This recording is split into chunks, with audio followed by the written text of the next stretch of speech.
This is the Boston Bosses Podcast, the only show where artificial intelligence, emerging tech, and digital disruption meet real world business. Presented by technologist, author, and no-nonsense navigator of the future, John Binks. It's Tech Talk without the jargon. Now, let's deep dive.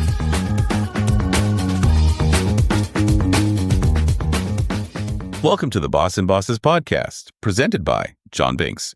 This is episode 14, and originally aired on August 27th, 2025. Today's show is sponsored by Bots and Bosses. This podcast was created by John Binks along with multiple sources and experts. Welcome to the deep dive. We cut through the noise to give you the essential insights you need. Today, we're diving into artificial intelligence. Now, AI, it's incredible, right? Transforming industries, changing how we work. It feels almost magical sometimes. It really does. The advancements are genuinely reshaping possibilities everywhere. Powerful stuff. Exactly. And this is the focus of our deep dive today. There's another side to it. While AI looks clean, digital, there's a growing environmental impact, a hidden cost. That's right. It's something that demands, urgent attention, actually. So our mission today is to unpack that invisible debt AI is racking up. We're talking energy, water, e-waste. We're drawing heavily from a source called AI's Invisible Environmental Footprint, which really shines a light on this. It's a great source for getting to grips with these often overlooked consequences. So what will you learn? We'll uncover AI's surprising appetite for resources. We'll look at this idea of green AI. Is it a paradox? We'll touch on something called the rebound effect. And critically, we'll explore some concrete solutions and how AI itself might actually be part of the answer. Right. We want to give you the essential nuggets so you're truly informed on this critical topic. Okay, let's jump in. Our source talks about the growing invisible appetite of AI. When you think AI, you picture software, algorithms in the cloud, not really a physical thing. Exactly. It feels intangible, but the reality is very different. The data centers, they need huge amounts of electricity. And the scale is, it's kind of mind-blowing, isn't it? It really is. What's fascinating here, or maybe alarming, is the sheer scale. The source states global electricity use from data centers hit 460 terawatt hours back in 2022. 460 terawatt hours. That sounds massive. What does that actually mean? Well, to give you some perspective, that's enough energy to power a whole country like Spain or Australia for an entire year. Just the data centers powering AI and other things. Just the data centers. Okay. And here's the kicker. The projection is that this usage could more than double by 2026. Double. That quickly? Yeah. It's not just a small increase. It's potentially exponential growth. It's driven by how energy-intensive AI operations are training these huge models running queries. So every time you use an AI tool. Every calculation, every image generated, it all adds up. It has a real, tangible energy cost. That electricity figure alone is genuinely alarming. But it's not just power, is it? What other resources are these data centers using up? Indeed. The source highlights what it calls the thirsty nature of AI. Keeping these massive server farms cool requires an astronomical amount of water. Water for cooling. Okay. Yeah, millions of liters every single day for some facilities, just to maintain operating temperatures. Millions of liters a day. And the source gives a stark example. Training just one large model like GPT-3. That alone was estimated to need about 700,000 liters of water. 700,000. Just for training one model. That's the estimate. Enough to fill, say, 8 backyard swimming pools. Good grief. When you think about water scarcity. Precisely. In regions already facing droughts, this link between AI operations and water demand becomes incredibly significant. It's a resource drain that, like you said, mostly flies under the radar for most people. So it's not just the amount, but where this water is being drawn from matters hugely. Absolutely. The location of these data centers is critical. And the environmental impact doesn't stop there, right? Building the hardware itself. That's another layer. Our source points to a surging demand for rare minerals. The stuff needed to build the chips, the servers, all the infrastructure. Right, the physical components. And if we connect this to the bigger picture, this isn't just about using up finite resources. It also creates massive streams of electronic waste or e-waste. Because the tech moves so fast. Things become obsolete quickly. Exactly. Hardware gets outdated faster and faster, so more e-waste. And what's really concerning, the source points out an ethical dimension here. Often, this e-waste gets exported. shipped off to countries that maybe have weaker environmental rules, less capacity to handle it safely. So we're basically exporting the problem. It can look like that, yeah. Huh. It transfers the environmental burden, creating global environmental justice issues. It really highlights how interconnected these environmental costs are, stretching right across the globe. Okay, so we've got this picture of AI's huge kind of hidden footprint: electricity, water, materials, waste. But now let's get into an interesting twist. People are trying to make AI greener, right? This idea of green AI. But the source suggests it's, well, not so simple. There's a paradox. Absolutely. And the source does acknowledge the positive steps. What's often called green AI. Companies, especially big players, are investing heavily in renewable energy for their data centers. That's happening. And they're actively developing more energy efficient chips, too. Okay, so there's real effort there. Definitely. The source mentions Google, for example, reporting that a typical query on their Gemini AI now uses less energy than, say, watching TV for a few seconds. Less than TV. That sounds pretty efficient. It is. These are genuine efficiency gains, and it shows real innovation aimed at reducing the footprint per operation. It offers hope. That is encouraging, especially from the tech giants. But here's where it gets complicated, right? Yeah. The source brings up this thing called the rebound effect. Yes, and this is critical. The rebound effect essentially means that sometimes efficiency gains can paradoxically wipe out the environmental benefits. How does that work? It sounds totally counterintuitive. It does. This raises an important question about measuring the true impact, and the challenge of sustainable growth when something expands so fast.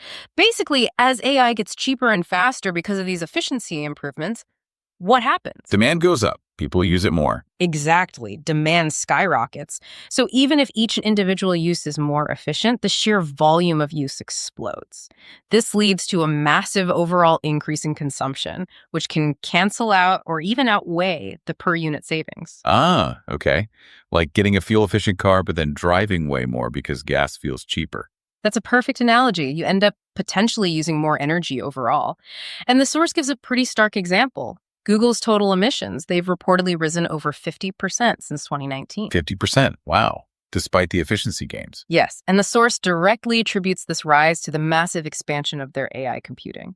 So individual prompts might be greener, but the scale of AI usage means the total environmental impact is still growing significantly. And this isn't unique to AI. You see this rebound effect in other areas too, but it's a major challenge here. It means we need a more holistic view beyond just making individual operations efficient. Okay, that rebound effect really does put a damper on simple efficiency fixes.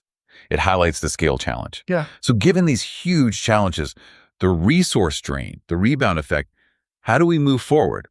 Our source lays out 5 key recommendations, ways to mitigate this. What are they? Right. It tries to chart a path forward. First up is standardizing measurement.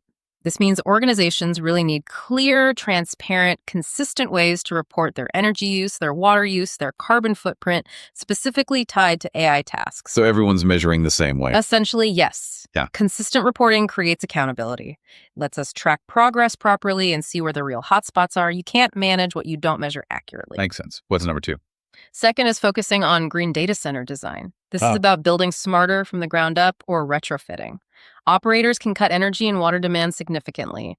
Think using low-power chips, building modular facilities that scale efficiently, integrating renewable energy sources right there, on-site or through dedicated agreements, and using things like free air cooling, which avoids those huge water demands of traditional cooling towers in suitable climates. These are practical design choices then. Very much so. Proven technologies exist. Third is responsible recycling. This means seriously investing in systems to recycle e-waste properly and promoting a circular economy for electronics. To reuse materials. Exactly. Reduce the need to constantly mine new rare minerals and deal with the growing pile of discarded hardware responsibly. Close that loop. Got it. And the 4th? Fourth is policy and incentives. Governments have a really crucial role here. They can encourage companies to build cleaner infrastructure through things like tax breaks or subsidies. And importantly, they can require tech companies to accurately disclose their environmental impact. Transparency mandated by policy. So clear reporting, smart design, better recycling, and government action. That covers 4. What's the 5th? The 5th recommendation kind of flips the script a bit. Smarter AI for sustainability. This acknowledges that AI isn't just the problem. If we deploy it thoughtfully, it can be a massive part of the solution. Using AI to help the environment. Precisely. AI as a climate ally. Think about it. AI can optimize renewable energy grids, make them way more efficient by predicting solar and wind output, balancing supply and demand. Okay, that makes sense. It can detect methane leaks from pipelines. Methane's a super potent greenhouse gas. AI can pinpoint leaks much faster than humans can. Right. And it can dramatically improve supply chains, optimizing routes, reducing waste and logistics, which cuts emissions. So real-world applications that tackle environmental issues. Absolutely. And the source suggests these kinds of responsible AI applications could potentially cut global emissions by a gigaton each year. A gigaton? How much is that? It's huge, roughly the annual emissions of a country like Japan.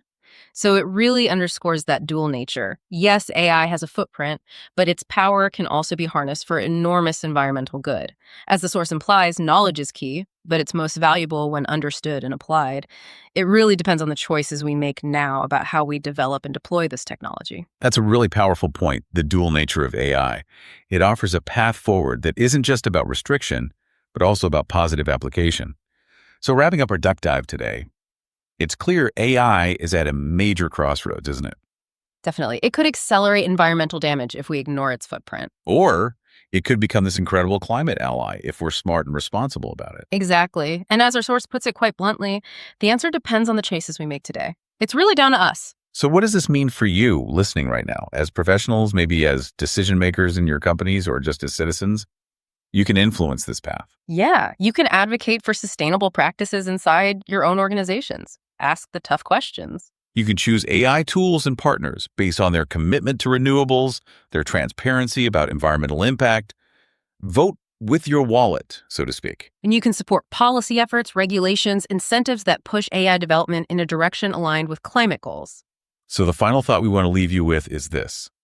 What does all this mean for you personally? And how will the choices you make, big or small, shape whether AI ultimately becomes a force for environmental harm or a genuinely pivotal tool in building a sustainable future?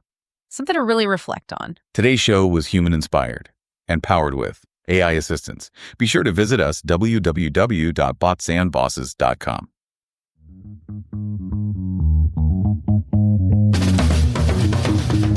That's a wrap on this episode of the Bots and Bosses podcast. Remember, the bots are getting smarter, but you're still the boss. For now, see you next time.